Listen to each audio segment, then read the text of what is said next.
Bismillahirrahmanirrahim. Assalamualaikum warahmatullahi wabarakatuh. Alhamdulillahi wa kafa, wassalatu ala rasulillahil mustafa. Alhamdulillah, hadirin yang mulia, kita akan mendengarkan kisah Nabi sallallahu alaihi wasallam, yaitu dakwahnya Rasulullah sallallahu alaihi wasallam kepada kaum keluarganya yang terdekat.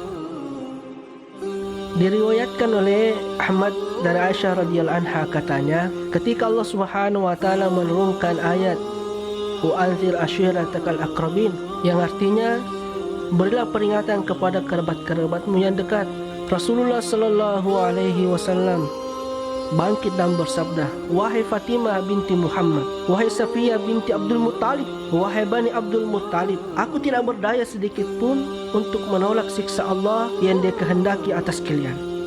Mintalah hartaku sebanyak yang kalian inginkan. Muslim bersendirian dalam mengeluarkan riwayat tersebut.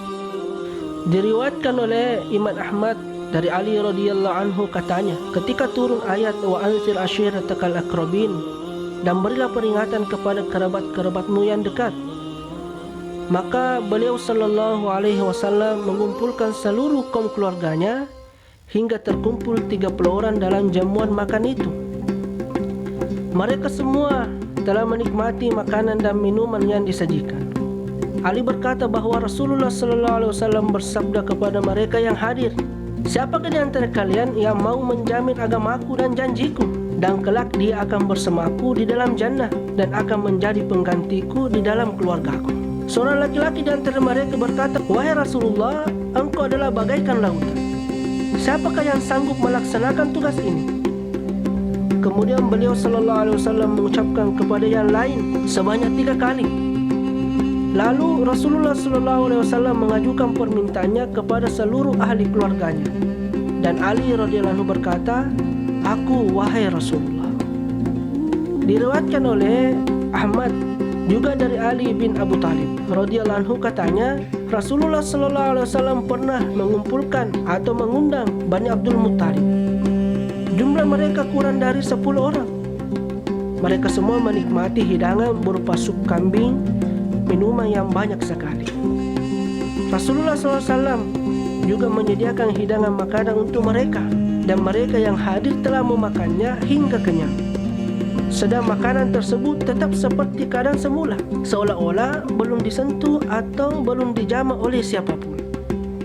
Kemudian Rasulullah SAW menjamu mereka dengan minuman yang diisikan di dalam cawan yang agak kecil.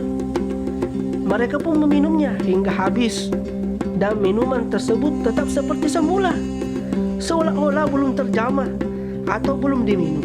Rasulullah SAW bersabda, wahai Bani Abdul Muttalib, sesungguhnya aku diutus kepada kalian khususnya kepada seluruh manusia umumnya.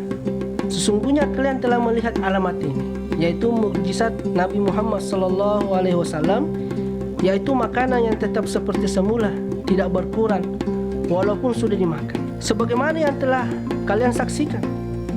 Siapakah di antara kalian yang mau berbaiat kepada aku untuk menjadi saudaraku dan sahabatku?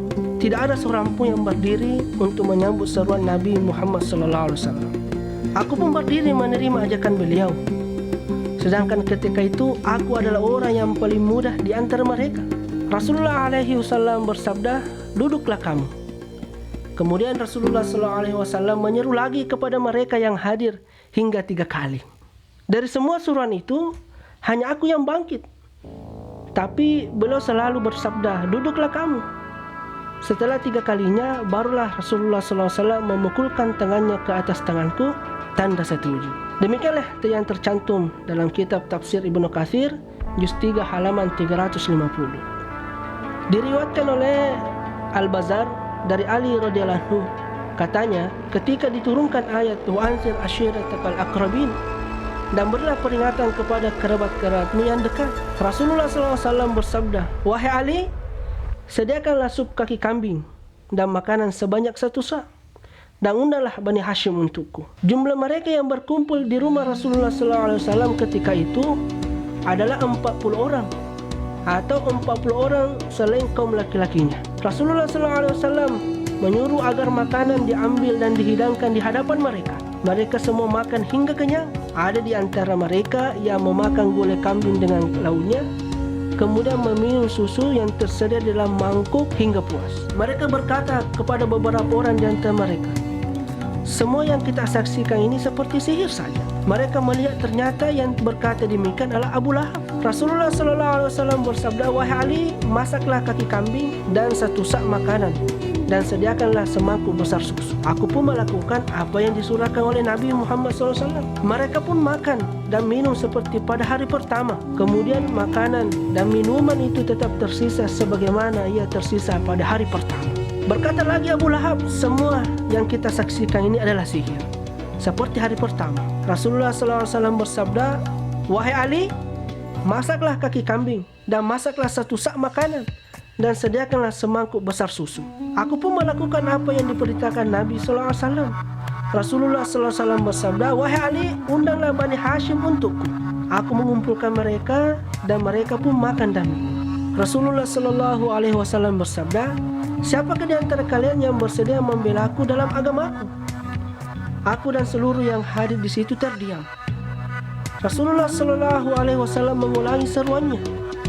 Aku pun berkata, aku wahai Rasulullah. Rasulullah SAW bersabda, engkau wahai Ali, engkau wahai Ali. Al-Haythami berkata, juz 8 halaman 302, bahwa hadis ini diriwayatkan oleh Al-Bazzar dengan lafal menurut riwayatnya, juga Ahmad secara ringkas, dan At-Tabarani dalam kitab Al-Awzat dengan ringkasnya juga. Sedang para rawi Ahmad dan salah satu sanad Al-Bazzar ada rawi-rawi yang sahih. Selain Syarik, dia adalah rawi sikat, bisa dipercaya. Diriwayatkan oleh Ibnu Abu Hatim dengan isi yang sama, dan dalam riwayatnya disebutkan bahwa Rasulullah SAW bersabda, siapakah di antara kalian yang mau membela aku dalam agamaku dan menjadi penggantiku dalam keluargaku kelak? Mereka terdiam, dan Abbas radhiyallahu anhu juga ikut membisu, takut kalau tawaran itu memerlukan pengorbanan harta. Aku terdiam juga karena umur Abbas lebih tua dariku. Rasulullah SAW mengulangi seruannya dan Abbas terus membisu. Ketika aku melihat hal itu, aku berkata, aku wahai Rasulullah. Ketika itu aku paling lemah di antara mereka. Kedua mataku rabun, perutku buncit, dan kedua betisku kecil. Demikian yang terdapat dalam kitab tafsir Ibnu Katsir, juz 3 halaman 351. Al-Baihaqi meriwayatkannya dalam Ad-Dalail, dan juga Ibnu Jarir dengan lebih panjang lebar disertai beberapa tambahan lain, tapi dengan sanad dhaif, seperti tersebut dalam tafsir Ibnu Katsir halaman 350 juz 3 dan Al-Bidayah juz 3 halaman 39. Hadis tersebut telah berlalu tetapi dengan susunan kalimat yang lain. Sumber dari Ibnu Abbas radhiyallahu anhu. Alhamdulillah hadirin yang mulia, semoga apa yang kita dengarkan berkesan dalam hati dan siap amal dan sampaikan. Assalamualaikum warahmatullahi wabarakatuh.